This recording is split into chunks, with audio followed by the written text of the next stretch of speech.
Hello everyone, I am नवीन कुमार और यहाँ पर एक कंपनी है जो कि लॉजिस्टिक्स के का काम करती है। साथ में ही कंपनी जो एग्रीकल्चरल कमोडिटीज़ होती हैं, जो खेती बाड़ी वाला जो सामान होता है उसको भी एक जगह से दूसरी जगह पहुँचाने का काम करती है एंड उसको खरीदने बेचने का काम भी करती है। सो ट्रेडिंग का काम भी करती है।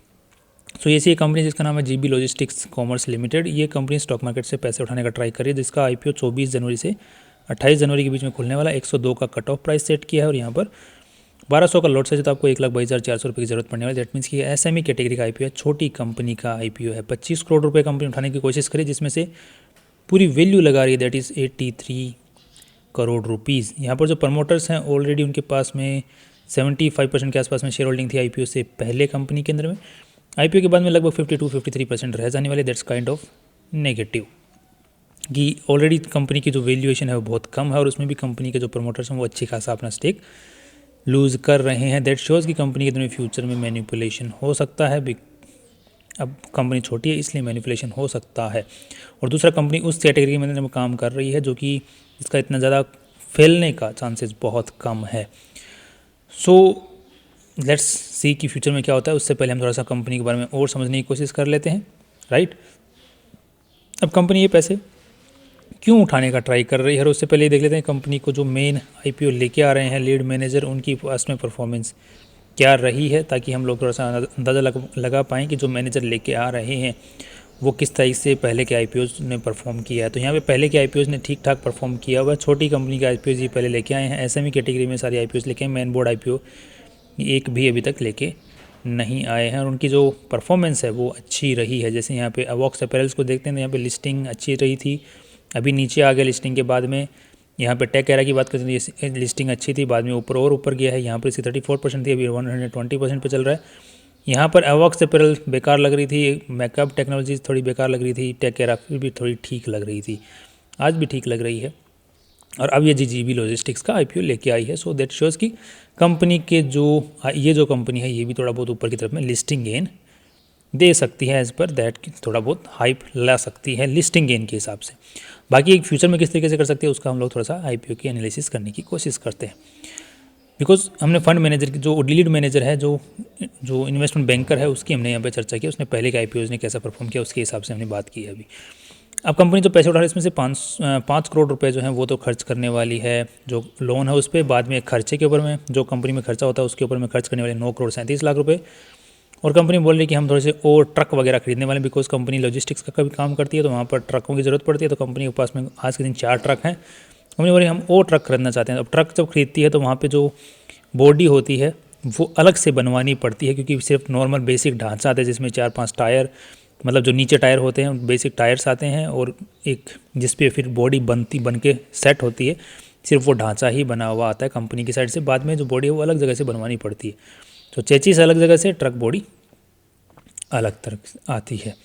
यहाँ पे 3 करोड़ 80 लाख रुपये उसमें खर्च में। सो 5-6 ये लोग ट्रक खरीदना चाहती है कंपनी। That's fine. अब देख लेते हैं कंपनी की जो मेन कर्ता धर्ता है, उनका नाम है प्रशांत नटवरलाल लाखानी। ये कंपनी को आज के दिन चला रहे हैं, जिनके पास में 74% शेयर होल्डिंग थी आईपीओ से पहले, और आईपीओ के बाद में 52-53% रह जाने वाले। आज के दिन कोई केस कंपनी के ऊपर में है नहीं, और कंपनी की जो शुरुआत हुई थी वो 2019 में हो गई थी मुंबई के अंदर में। और उसके बाद में ये कुछ माइलस्टोन्स हैं, खास कुछ माइलस्टोन्स टच नहीं किए हैं, बट यहाँ पर कंपनी ने किस तरीके से जो ब्रांचेज वगैरह खोली हैं और सब्सिडरी खोली है जीबी हॉस्पिटैलिटी प्राइवेट लिमिटेड, उसकी यहाँ पर चर्चा की हुई है। ये आप प्रमोटर जो कंपनी के मेन करता था उनकी फ़ोटो के साथ में और जो डिटेल्स हैं उनको पढ़ पाएंगे।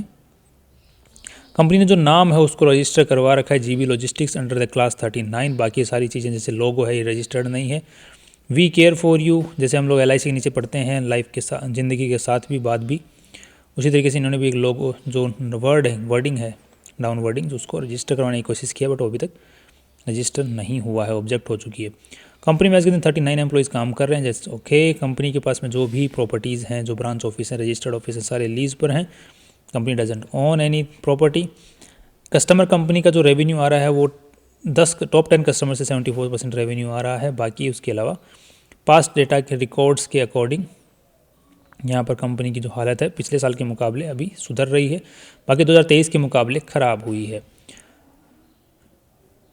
कंपनी की जो डिपेंडेंसी है कस्टमर्स, जो टोटल नंबर ऑफ कस्टमर्स हैं, जो नेट कस्टमर्स हैं, वहाँ से छोटे मतलब कम ही कस्टमर से ज़्यादा रेवेन्यू आ रहा है। दैट्स काइंड ऑफ नेगेटिव कि कंपनी के पास में डाइवर्सिफाइड पोर्टफोलियो कस्टमर्स का नहीं है। आज के दिन कंपनी जो मेनली काम कर रही है वो एज़ पर डिटेल्स यहाँ पे चना दाल, चिकपीस, तूर दाल इसके अंदर में ज़्यादा डील कर रही है। जैसे हमने बताया कमोडिटीज़ का खरीदने बेचने का काम करती है। 4 ट्रक आज के दिन कंपनी के पास में है और भी कंपनी लीज बेसिस पे ट्रक लेके काम करती रहती है। तो आज का जैसे हमने बात किया था कि कंपनी का 2 काम है, लॉजिस्टिक्स, एक जगह से दूसरी जगह सामान को पहुंचाना, दूसरा काम है ट्रेडिंग कि एग्रीकल्चरल वाला जो सामान है उसको एक जगह से खरीदना, दूसरी जगह फिर बेचना। तो ये 2 काम आज के दिन नज़र आ रहे हैं। नेक्स्ट अब देख लेते हैं कंपनी की बैलेंस शीट के अकॉर्डिंग थोड़ा सा और समझने की कोशिश कर लेते हैं कंपनी को, फिर उसके बाद में हम लोग कंपनी के बारे में रिव्यू बनाने की भी कोशिश करेंगे। यहाँ पे टोटल पैसा जो आज के दिन लगा हुआ है that is around 60 crore rupees, जिसमें से इन्वेस्टर्स का जो पैसा लगा हुआ है that is around 20 crore rupees, बाकी जितना भी है वो उधारी का लगा हुआ है। अब टोटल 60 करोड़ में से 40 करोड़ रुपीज़ तो कंपनी के ट्रेड रिसीवेबल्स में पड़े हुए हैं। दैट मीन्स कि कंपनी ने माल तो बेच रखा है बट पैसे रिकवर नहीं हो रखे हैं, तो वो एक बैलेंस शीट का साइज़ हो गया।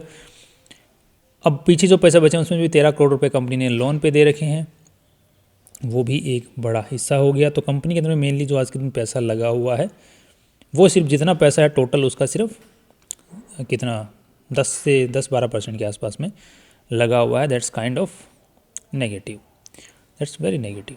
कंपनी का जो रेवेन्यू स्ट्रक्चर है उसको अगर पिछले साल के इस मुकाबले इस साल जो 6 महीने के डेटा के अकॉर्डिंग कंपेयर करते हैं तो यहाँ पर थोड़ा सा नेगेटिव साइड में, बट ये जो चना दाल और इसका कंपनी जो बिज़नेस कर रही है उसका जो एग्रीकल्चरली जो प्रोड्यूसिंग होती है वो second half of the year में होती है, जो फाइनेंशियल ईयर है उसमें होती है।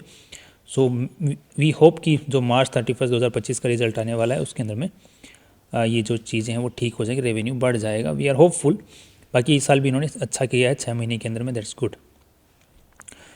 रेवेन्यू स्ट्रक्चर के अंदर से हिसाब से कोई दिक्कत नहीं है ना यार। कैश फ्लो स्टेटमेंट में अगर हम लोग देखते हैं तो यहाँ पे बड़ी दिक्कतें नज़र आ रही हैं। कैश फ्लो पिछले साल भी बहुत ज़्यादा नेगेटिव था और इस साल भी 1 करोड़ रुपए पॉजिटिव है 6 महीने में, but that too not in the positive sense में पॉजिटिव नहीं है, नेगेटिव सेंस में ही पॉजिटिव है।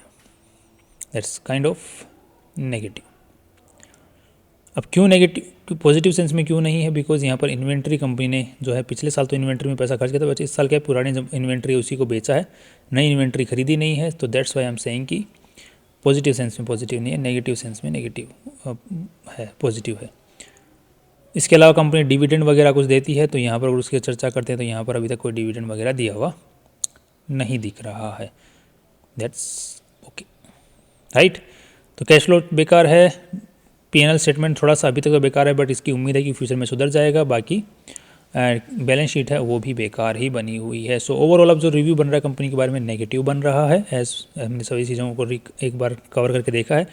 दूसरा, कंपनी जिस टाइप के बिज़नेस में काम करे तो हम लोग अगर जैसे जो लोग गांव में रहते हैं वो समझ पाएंगे कि जिनके पास में खेती बाड़ी का बिज़नेस है थोड़ा बहुत, या फिर जिनके जानने वाले खेती बाड़ी के बिज़नेस में है, तो मुझे जितना समझ में आ रहा उतना सबसे है कि ये कंपनी जो है ये काम करती है कि जो धान जो पैदा करते हैं या तो दाल मूंग, ये जो दाल वगैरह तूर दाल वगैरह जो मैन्युफैक्चर करते हैं, या फिर जो दूसरे धान भी इकट्ठे करते हैं, वहाँ से उनके खेतों से माल उठाती है और फिर जहाँ पे तो दूसरी मंडियाँ हैं, दूसरे स्टेट्स की जो मंडियाँ जहाँ पे अच्छा भाव मिलता है वहाँ पे ले जाके बेचती हैं। तो यहाँ पे कमोडिटीज़ का भी खरीद बेच हो जाता है और लॉजिस्टिक्स का काम भी हो जाता है। तो दोनों धंधे एक साथ में हो जाते हैं, जो कि कंपनी यहाँ पे चर्चा कर रही है। तो ये अच्छा बिजनेस है, फ्यूचर के हिसाब से भी ठीक है एंड आज भी ठीक है। बट यहाँ पर अब कंपनी इस चीज़ को ऊपर आगे बढ़ाने में काम में लेने वाली है या फिर एक काइंड ऑफ थोड़ा गेम चल रहा है, वो थोड़ा समझने में यहाँ पे दिक्कत आ रही है। Alright, that's all from my side. बाकी आप कोई भी डिसीजन पॉजिटिव नेगेटिव अपने फाइनेंशियल एडवाइजर से पूछ के और रिसर्च करके लें। बाकी आज की एक बार हम लोग हवा को भी चेक कर लेते हैं कि हवा किस साइड बनाई जा रही है इस पर्टिकुलर कंपनी की। तो हम लोग लिस्टिंग गेन के हिसाब से इसमें किस तरीके से ले सकते हैं। तो यहाँ पे लिस्टिंग गेन के लिए अगर यहाँ पे आपको 50% ज़्यादा का GMP मिलता है तो आप वो लिस्टिंग गेन के लिए अप्लाई कर सकते हैं। बाकी अभी जो नया रिजल्ट आएगा उसमें हम लोग लॉन्ग टर्म का व्यू बना पाएंगे, बट फिलहाल के लिए थोड़ा बहुत नेगेटिव ही बन रहा है जो रिव्यू बन रहा है। That's all, finally see you tomorrow.